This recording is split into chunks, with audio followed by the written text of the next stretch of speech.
नमस्कार, मैं अभिनेंद्र। शिक्षा और पैसा, इन दोनों में जमीन आसमान का अंतर होता है। कभी कभी किसी के पास पैसा तो आ जाता है, लेकिन शिक्षा की कमी की वजह से उनको किसी भी काम को करने के लिए मदद की आवश्यकता होती है। और कभी कभी किसी के पास शिक्षा होता है लेकिन पैसा नहीं होता है।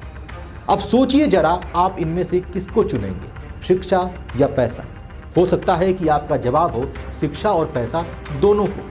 लेकिन भला यह मुमकिन कैसे है?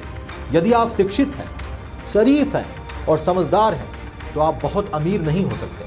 आप एक मिडिल क्लास मैन बनकर एक अच्छी जिंदगी जी सकते हैं, समाज के लिए अच्छा कार्य कर सकते हैं। लेकिन यदि आपने अमीर बनने की सोची तो आप यूं समझ लीजिए कि आपको कहीं ना कहीं गलत रास्ता अपनाना पड़ सकता है। और जब आप गलत रास्ता अपनाते हैं, जब आप स्वार्थी हो जाते हैं या आपकी वजह से किसी भी व्यक्ति को कोई नुकसान होता है, तो आप सामाजिक हित के लिए अच्छा कार्य नहीं करते।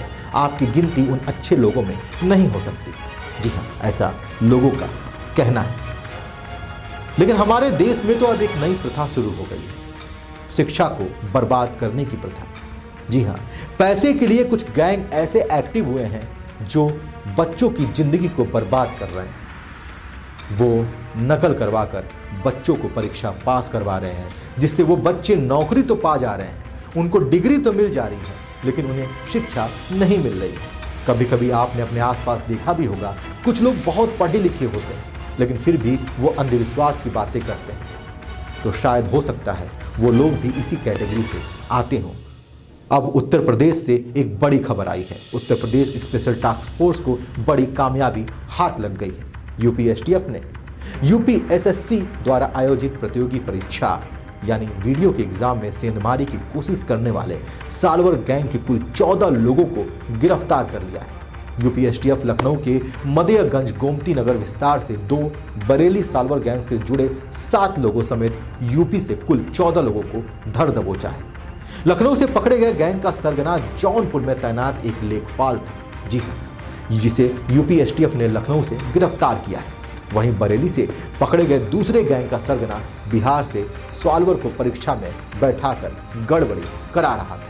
यह परीक्षा 5 साल के बाद हो रही थी। जी हाँ, बता दें कि साल 2018 में गलत पेपर बांटने और सॉल्वर गैंग की सेंधमारी के चलते ये परीक्षा निरस्त हो गई थी। निरस्त हुई ग्राम विकास अधिकारी की परीक्षा 5 साल बाद सोमवार को उत्तर प्रदेश के 20 जिलों के 737 सेंटर पर आयोजित की गई थी।